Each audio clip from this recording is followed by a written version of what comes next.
درود دوستان عزیز. خب عکسی که شما در پایان نوار میبینید مقصد نه محاکمه آموزگار است، نه محاکمه پدر و مادر است. بیان اینکه مقابلت به حکم دادگاه است. هر آنچه که هست، یعنی که ما نسبت این یگان چی گفته نیستیم، فقط نمونه از همین رسم، از همین آموزگار میخواستیم یک چند فکر و اندیشه خود رو بیان کنیم، زیرا این رو برای ما دولت کفالت داده است که هر کس حقوق آزادی بیان فکر خود رو دارد. ما همچون آموزگار زیایی با تجربه 15 سالی آموزگاری میخواستیم اوید همین مسئله یک کمتر صحبت کنیم. دوستای نازنین، پیشوای ملت محترم امام علی رحمان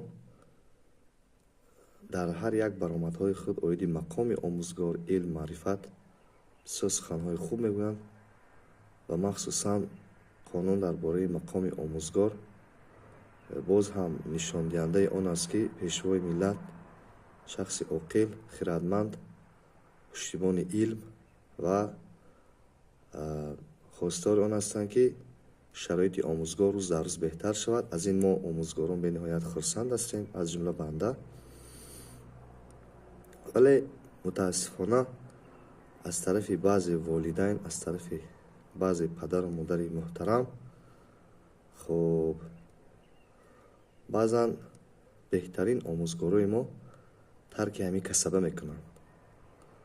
سبب اون است که در خانه ما همچون پدر و مادر فرزند درست تربیت نمیکنیم و برای یک تنبیه، یک جزا آموزگار رو به دادگاه میدیم، آموزگار رو تحقیر میکنیم و غیره.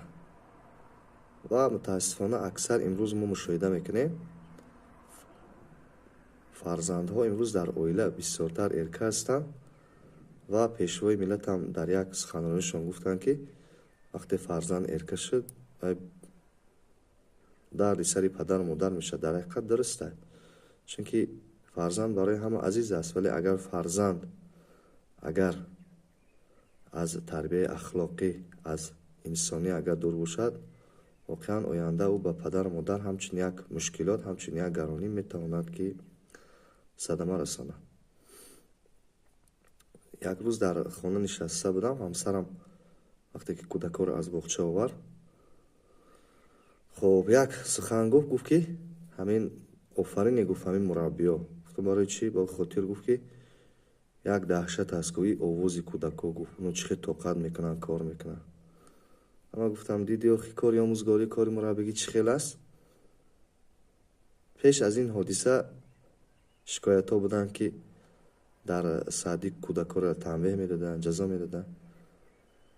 خب پس گفتم دیدی باید ما و تو همچون پدر و مادر رفته او بغیر از معاشی که او بیچاره مربی در صدیق میگیرد باید یک چند مبلغ هر ماه زیادتر داده شود، هوسمند شود و برزم این باید ما و تو رفته دستی هم مربی را بوسه زنیم که ما و تو به فرزند که نمیرسیم. اون بیچاره مربی وقت، عمر و انرژی خشه در همین کار صرف میکنه و چه خیلی که ما تحقیق گذراندیم، آموختیم. در دنیا 4 کسبی پر استرس ترین، مشکل ترین است و یکی از همین کسبای مشکل ترین این کسبی آموزگاری است. و مقصد اساسی ما این است که پدر و مادرای عزیز مایلش آموزگار گناهگار، مثال ما آموزگار رو به دادگاه میدیم، آموزگار رو تحقیر میکنیم، آموزگار رو دشنام میکنیم. حتی ما دیدیم در همین تجربه کاری ما که چی کارهای بر سر بیچاره آموزگار نامد. ولی یک بار همچون پدر و مادر ما به خود سوال دهیم که آخران بار کی ما روزنامه فرزند ما رو ورق زدیم، آخران بار کی ما فرزند ما رو فریاد کردیم، یعنی که پرسیدیم که بچم تو چی میخوانی، اوید تعلیم و تربیت، اوید درسای و کی ما یک بار همچون پدر و مادر نقش خود را در حقیقت اجرا کردیم. و بعضا ما اما روزنامه کودکان رو ورق میزنیم، حتی ماها میشود که در همین روزنامه نه امضای پدر است نه امضای مادر است. این مسئولیت نیست، فقط مسئولیت دوش آموزگاری بیچاره است. پس وقتی که شما همچون پدر و مادر نقش خود را نمیگذارید در تربیت، در تعلیم فرزند، پس برای چی монеагӣ ба кори омӯзгор мешавем. бовар кунед дӯстои азиз, дар ҳамин таҷрибае ки мо омӯзгорӣ дорем, беҳтарин устодо буданд ки тарки ҳамин касаба карданд. аз дастаи баъзе падару модаре ки масалан барои як сухан, барои як шапалақ ё барои як фарз кардем ки як сухани қабеҳ ё як асабӣ шуд омӯзгор, мисол ба ҳамин ҳолат омада расид, беҳтарин омӯзгорие буданд ки тарки ҳамин касаба карданд.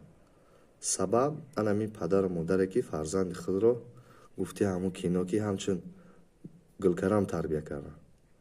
вале ба як тараф таҳлил мекунем ки агар мо падару модар агар ҳамин хирафтан гирем, агар фарзандо ҳамин хирафтан гиранд, пас баъд аз 10 сол, баъд аз 20 сол ояндаи фарзандо чӣ мешавад? оянда мешавад авбош, дӯст, наркоман. хуб, хулас як ҳаёти талх аз сар мегзаронад. вале агар омӯзгор сахтгирӣ кунад ва дар як ришта ё ки химик бошад ё физик бошад ё математик бошад, фарзанди мо мутахассис беҳтарин шавад, чӣ мешавад? ин олиҷаноб мешавад, ман фикр мекунам. ва имрӯз шумо нигоҳ кунед ки давлатҳои пурқудрат нисбат ба омӯзгор чӣ имкониятҳо фароҳам меоранд. падару модар барои фарзандо чӣ қудрат, яъне ки чӣ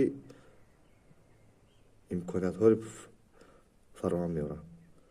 хушбахтона ҳукумати ҷумҳурии Тоҷикистон ҳам низ ҳар сол вобаста ба имконияти худ маоши омӯзгорро баланд мекунад, гарчанде ки ин ҳозир ҳам кам аст. бовар кунед имрӯз омӯзгор ва мураббӣ имрӯза агар 20 000 сомон гирад, ман фикр мекунам ҳозир ҳамин кам аст.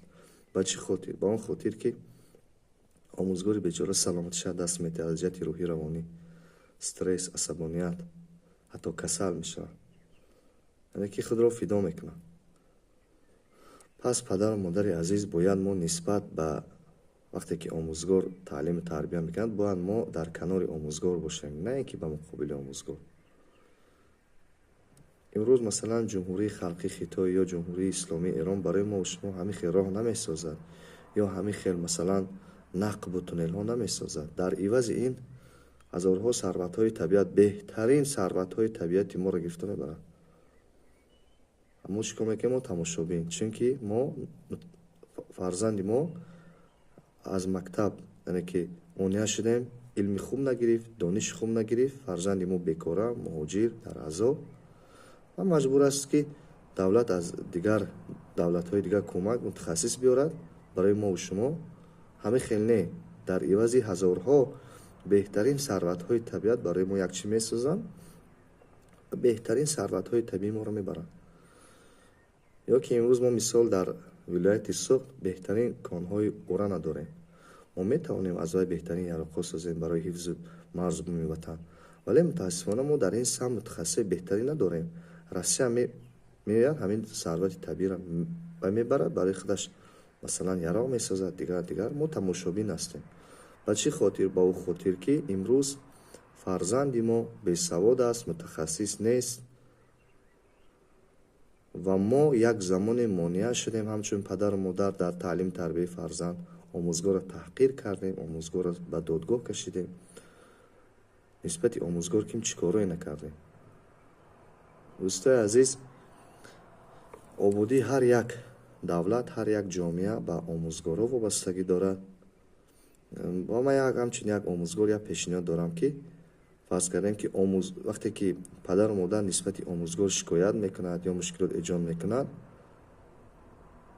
дар баробари ин ҳамин падару модарам низ ба ҷавобгарӣ ҷиноӣ кашида шавад. ба чӣ хотир? ба ӯ хотир ки вақте ки фарзанди шумо дар хона меояд, ба омӯзгор муомилаи дағал мекунад, аввал шумо гунаҳгоред. ба хотир чӣ? ба хотири он ки мактаби асосӣ ва аввалини ҳар як фарзанд ин падару модар аст. беҳтарин фарзандо аз беҳтарин оилаҳо имрӯзҳо дар мактабҳо мехонанд, мутахассиси хуб ҳастанд. аммо дар баъзе оилаҳои носолим аз ҷиҳати рӯҳии равонӣ фарзандҳои душвортарбия, дағал, бадахлоқ аксар ба мактабҳо ворид мешаванд ва инҳо монеагӣ мекунанд дар рафти илм, дар рафти таълим, дар вақти дарс. дӯстони азиз, худо нигаҳбони шумо бошад. ман бовар дорам ки мано дуруст дарк мекунед ва имрӯз мо ҳамчун омӯзгор, ҳамчун падару модар бояд имрӯз дар бари давлат, ҳукумат истем, беҳтарин мутахассисро тайёр кунем ва барои пешрафти ин давлат, ин ҷумҳурии азизи мо, Тоҷикистони азиз бояд пешкаш кунем. Хай дӯстони азиз, то мавзӯъҳои дигар, тан сиҳату хонобод бошад.